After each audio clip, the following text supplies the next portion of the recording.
पन्नगे च सुरेन्द्रे च कौशिके पाद संस्पृशि निर्विशेष मनस्काय श्री वीरस्वामिने नमः। आर्हत वाङ्मय में कहा गया है, एवं ससंकप्प विकप्पनाशो संजायई समय मुवट्ठियस्य अट्ठे असंकप्पय ओत ओसे पहीयई काम गुणेषु तन्हा। आदमी के भीतर समता का भाव उपस्थित हो जाता है और आदमी समता में उपस्थित हो जाता है तो संकल्पों विकल्पों का प्रनाश हो जाता है। जो रागद्वेषात्मक विकल्प संकल्प मन में उभरते हैं उनसे मुक्ति मिल जाती है। समता की विशिष्ट साधना करने वाले कई मनुष्य दुनिया में हुए हैं जिन्होंने समता की प्रकृष्ट आराधना की थी। जैन धर्म में 24 तीर्थंकर बताए गए हैं। प्रत्येक अवसर्पिणी और प्रत्येक उत्सर्पिणी काल में भरत और ऐरावत क्षेत्रों में 24 तीर्थंकर होते हैं। यहाँ जो जम्बूद्वीप का यह भरत क्षेत्र है जहाँ हम निवास कर रहे हैं, यहाँ 24 तीर्थंकर इस अवसर्पिणी काल में हो चुके हैं। प्रथम तीर्थंकर भगवान ऋषभ हुए और 24वें व अंतिम इस अवसर्पिणी के तीर्थंकर भगवान महावीर हुए। दुनिया में और भी महापुरुष हुए हैं। रामचंद्र जी भी, जिनका नाम कितना फेमस है, प्रसिद्ध है और जिनको जैन परंपरा में मोक्षगत माना गया है। आज चैत्र शुक्ला नवमी है, राम नवमी है। रामचंद्र जी के साथ यह चैत्र शुक्ला नवमी भी जुड़ी हुई है। कोई तिथि तो विशिष्ट महापुरुषों के जीवन के साथ जुड़ जाती है तो वो तिथि भी अपने आप में गरिमामय स्थान को प्राप्त कर लेती है। कार्तिक अमावस्या जो एक अंधेरी रात, परंतु वह भी दीपावली के रूप में हो जाती है और भगवान महावीर के साथ रामचंद्र जी के साथ जुड़ गई। तो जो महापुरुषों के साथ जुड़ जाता है वह जुड़ने वाला भी कुछ अंशों में उन महापुरुषों के योग से गरिमा को प्राप्त हो जाता है। रामचंद्र जी, रामायण में रामचंद्र जी के बारे में कितनी बातें मिलती हैं। तो यह राम नवमी है आज, और आज की यह चैत्र शुक्ला नवमी भीखण जी महाराज भिक्षु स्वामी के साथ भी जुड़ी हुई है। और आज से 264 वर्ष पूर्व आज के दिन भीखण जी महाराज ने अभिनिष्क्रमण किया था। मारवाड़ की वह एरिया, और मारवाड़ ऐसा वो कांठा का क्षेत्र, मारवाड़ का कांठा क्षेत्र, जहाँ भिक्षु स्वामी के जन्म का स्थान भी, महाप्रयाण का स्थान भी, अभिनिष्क्रमण का स्थान भी है, और एक प्रथम दीक्षा जो हुई थी स्थानकवासी परंपरा में, उसका स्थान भी मारवाड़ में है, कांठा में है। जन्म का स्थान कंटालिया, और फिर वो स्थानकवासी परंपरा में जो दीक्षा हुई वह स्थान बगड़ी, और महाप्रयाण का स्थान सिरियारी, और अभिनिष्क्रमण का स्थान भी बगड़ी। दोनों बगड़ी को मौके मिले हैं। एक तीसरा मौका और सांसारिक मौका है कि भीखण जी महाराज गृहस्थावस्था में थे, उनका ससुराल भी बगड़ी में ही था। बगड़ी में यानी वो एक सांसारिक उनका रिश्ता था। ये धार्मिक जो है वह दीक्षा और अभिनिष्क्रमण से जुड़ा हुआ है। दीक्षा जो प्रथम स्थानकवासी परंपरा में जो दीक्षा हुई उसका वो स्थान है। तो बगड़ी में ही आज के दिन भीखण जी महाराज ने, तो थानकवासी परंपरा में साधु थे, 22 टोला कह दो, थानकवासी कह दो, वहाँ से आज के दिन अभिनिष्क्रमण किया था। जीवन में कई स्थितियां आ सकती हैं। कुछ व्यक्ति उन स्थितियों से लाभ उठाने का प्रयास कर लेते हैं। लाभ दो तरह का होता है, भौतिक लाभ, स्वार्थ का लाभ, और दूसरा आध्यात्मिक लाभ। भीखण जी महाराज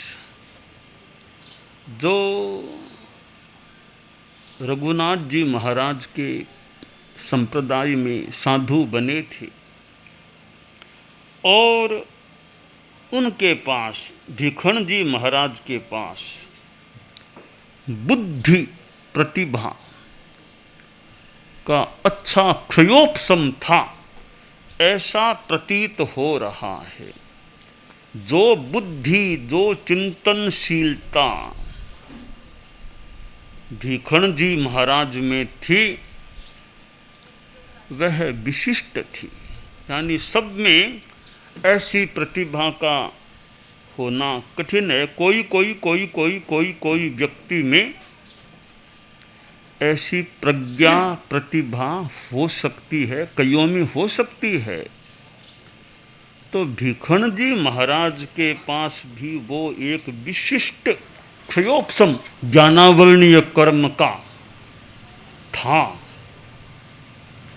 और उनका पुरुषार्थ भी संभवतः है उस क्षयोपशम का मानो उपयोग करने में चलता था। और शास्त्राभ्यास, शास्त्र स्वाध्याय भी किया, और उनको असंतोष भी हुआ।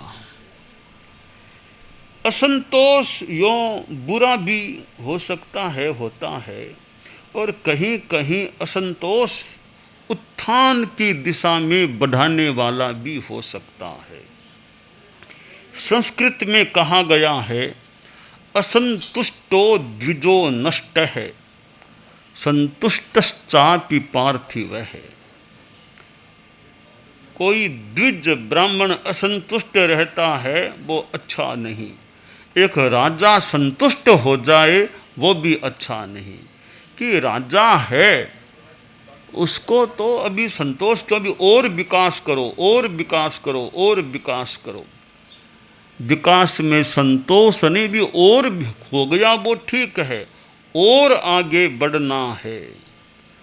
तो राजा को संतुष्ट नहीं होना चाहिए, यानी और विकास का प्रयास करना चाहिए। भीखण जी महाराज में भी मानो कि असंतोष ने जन्म ले लिया। यानी उनको लगा कि जहाँ जिस आमनाय में, जिस समुदाय में मैं हूँ, वहाँ का आचार विचार का जो स्थापन है, क्रम है या परंपरा चल रही है, वह संतोषप्रद नहीं है। इसमें परिष्कार, सुधार अपेक्षित है। उन्होंने अपने गुरु से चर्चा वार्ता भी की, परंतु उनको चर्चा वार्ता का कोई नतीजा बढ़िया नहीं लगा, ऐसा लगता है। तो फिर उन्होंने संभवतः निर्णय कर लिया कि अब तो निष्क्रांति, अभिनिष्क्रमण ही श्रेयस्कर है। कोई कार्य एक स्थिति में अच्छा नहीं होता है तो वही कार्य एक परिस्थिति में ठीक भी हो सकता है। द्रव्य क्षेत्र काल भाव के अनुसार एक कार्य गलत है तो वही कार्य अन्य द्रव्य क्षेत्र काल भाव की परिस्थिति में अच्छा भी माना जा सकता है, अच्छा भी हो सकता है। परिस्थिति भी कहीं कहीं देखने की होती है। सामान्यतया है कि साधु को ताला नहीं खोलना। सामान्य विधि तो यह, कोई विशेष परिस्थिति आ जाए जो मान्य विधि है तो साधु ताला भी खोल दे तो वह भी गलत नहीं माना जाता, क्योंकि द्रव्य क्षेत्र काल भाव अलग अलग हैं। चतुर्मास में विहार नहीं करना, सामान्य विधि तो यही है, विहार नहीं करना। परंतु कहीं सेवा की अपेक्षा हो गई, कोई साधु बीमार हो गया है, वहाँ सेवा करने वाला कोई सक्षम साधु नहीं है, तो चतुर्मास में भी विहार करके साधु उस गांव में जा सकते हैं जहाँ बीमार को सेवा की अपेक्षा है। कालूगणी गंगापुर में थे, अस्वस्थ हो गए और चारित्रात्माओं ने गंगापुर जाने का प्रयास किया। तो यह कौन सा कार्य एक स्थिति में गलत है तो वही कार्य अन्य परिस्थिति में उचित और सही भी माना जा सकता है। तो यह अभिनिष्क्रमण, निष्क्रमण निकलना कहीं गलत हो सकता है तो एक परिस्थिति में वो अच्छा भी हो सकता है। भीखण जी महाराज ने अभिनिष्क्रमण किया और कठिनाई भी मानो स्वागत करने आ गई, सहचर बनने के लिए आ गई कि तूफान आंधी जो भी आ गया, गांव में रहने को स्थान नहीं मिला होगा तो आगे बढ़े तो तूफान आंधी।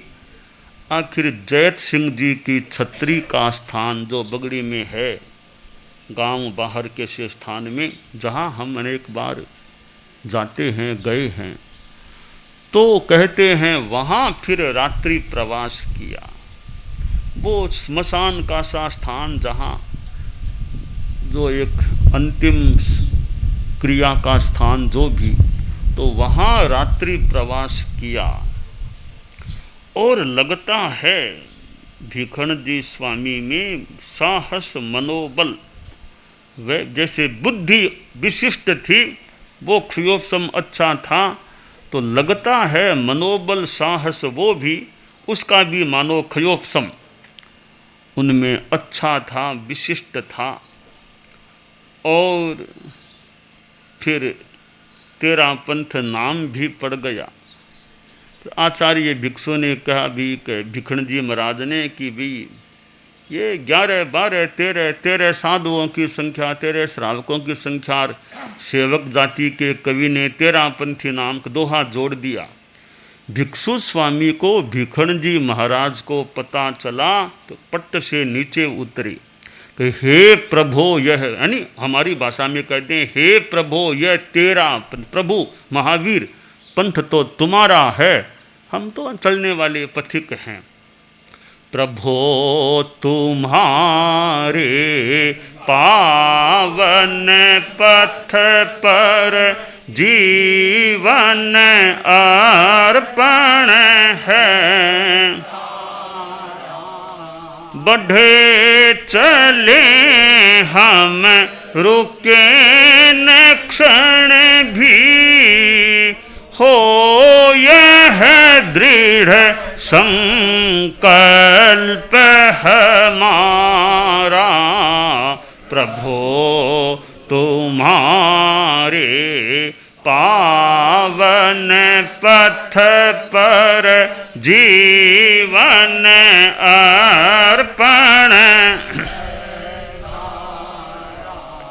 प्राणों की परवाह नहीं है, प्रण को अटल निभाएंगे, नहीं अपेक्षा है औरों की, स्वयं लक्ष्य को पाएंगे। एक तुम्हारे ही वचनों का, एक तुम्हारे ही वचनों का, भगवन प्रतिपल सबल सहारा, प्रभो तुम्हारे पावन पथ पर जीवन अर्पण है। तो हे प्रभो, यह तेरा पंथ, हमारे संप्रदाय का नाम तेरा पंथ पड़ गया। तेरा पंथ के दो अर्थ, 13, 11, 12, 13, 13 तेरे नियम, तेरे संख्या, एक 13 योर दाई, दाई पा तुम्हारा पंथ। तो दोनों अर्थ जो निकल जाते हैं। तो यह आज का चैत्र शुक्ला नवमी का दिन, जो हमारे धर्म संघ के इतिहास से और धर्म संघ के जन्म की पृष्ठभूमि से भी मानो जुड़ा हुआ है। और आज के दिन हमारे परम पूजनीय परम स्तवनीय आचार्य भिक्षु ने जो स्थानकवासी परंपरा से अभिनिष्क्रमण किया था और एक संघ का फिर स्थापन प्रतिष्ठापन भी हो गया, तो भिक्षु स्वामी के जीवन से हम साहस मनोबल की प्रेरणा ले सकते हैं। और उनमें जो ज्ञानवत्ता या जो प्रतिभा थी, वैसी प्रतिभा यानी निर्मल प्रतिभा हमारे में भी विकसित हो, और तटस्थ प्रतिभा हो, यथार्थान्वेषण करने वाली प्रतिभा हो हमारी। और भिक्षु स्वामी में जो एक श्रद्धा आस्था, तो हमारे में भी अपने आराध्य के प्रति और यथार्थ के प्रति, अपने नियमों के प्रति, व्रतों के प्रति अच्छी निष्ठा हो, लगाव हो, भावना हो, भक्ति हो। तो आज जो हमारा धर्म संघ तीसरी शताब्दी में चल रहा है, तीसरी शताब्दी के भी लगभग 64 वर्ष करीब करीब संपन्न होने जा रहे हैं। 9 महीने करीब हो गए, 63 वर्ष 9 महीने, 9.25 पुणे 9 महीने, 64 वर्ष इस तीसरी शताब्दी के पूरे होने वाले हैं। तो ये हमारा धर्म संघ आचार्य भिक्षु से जुड़ा हुआ है। पहली शताब्दी के प्रारंभ में तो आचार्य भिक्षु थे ही थे, और दूसरी शताब्दी के प्रारंभ में श्रीमद् जयाचार्य थे। तीसरी शताब्दी के प्रारंभ में परम पूजनीय आचार्य श्री तुलसी थे। तो भिक्षु स्वामी भी मारवाड़ से थे। जयाचार्य दूसरी शताब्दी के प्रारंभ में हुए, वे भी मारवाड़, रोहट मारवाड़ के। आचार्य श्री तुलसी भी लाडनू, वो भी मारवाड़ के थे। तो तीनों शताब्दियों के प्रारंभ में जो थे वे तीनों के तीनों सहजतया कोई योग है कि मारवाड़ से जुड़े हुए थे। तो वर्तमान में हमारा धर्म संघ यह 3री शताब्दी में वर्धमान है, गतिमान है। तो हम हमारे धर्म संघ को और आगे बढ़ाने का, ज्ञान दर्शन चारित्र तप की दृष्टि से वर्धमान करने का, गतिमान बनाए रखने का यथासंभवतया प्रयास करते रहें और जितनी सेवा हमारे धर्म संघ की कर सकें और दूसरों की भी आध्यात्मिक सेवा जो कर सकें वह करने का प्रयास करें। तो ऐसा हमारा मनोभाव बना रहे। तो आचार्य भिक्षु जो हमारे धर्म संघ के आद्य आचार्य हुए हैं, प्रणेता हुए, प्रथम आचार्य हुए हैं और जिनका साहित्य वाङ्मय, भिक्षु वाङ्मय, कितने कितने ग्रंथ सिद्धांत परक, आख्यान परक हमें प्राप्त हो रहे हैं। तो उनके ग्रंथों का स्वाध्याय हम करते हैं। भिक्षु वाङ्मय का एक अनुवाद संपादन जैसा कार्य भी चल रहा है और आचार्य श्री महाप्रज्ञ जी जो हमारे धर्म संघ के 10वें आचार्य थे, उन्होंने भी भिक्षु विचार दर्शन की जो पुस्तक है उनकी, तो उनका भी जो साहित्य है और भिक्षु विचार दर्शन जैसी किताब पढ़ने वाले पढ़ें, मनन करें, चिंतन करें, तो हम भिक्षु स्वामी से और परिचित हो सकते हैं, उनको पढ़ सकते हैं। स्वयं स्वामी भिक्षु स्वामी के ग्रंथों को भी पढ़ सकते हैं और उनके ग्रंथों पर जो कार्य हुआ या एक निचोड़ है, ऐसी किताबें भिक्षु विचार दर्शन जैसी वो किताबें भी हम पढ़ने का प्रयास कर सकते हैं। और आगम वाङ्मय तो मूल जो आधार है, उस आगम वाङ्मय का जितना आलोडन विलोडन स्वाध्याय कर सकें वह भी हम करने का प्रयास करें। तो यह हमारा धर्म संघ जैन श्वेतांबर 13 पंथ है, जिसमें आचार्यों का 1 दशक अतीत में हो चुका है, दूसरा दशक प्रारंभ हो चुका है, चल रहा है। तो प्रथम दशक में 10 आचार्य हुए हैं, हम उनको प्रणमन करें और हमारे धर्म संघ को हम आगे बढ़ाने का यथोचित प्रयास करें, यह काम्य है।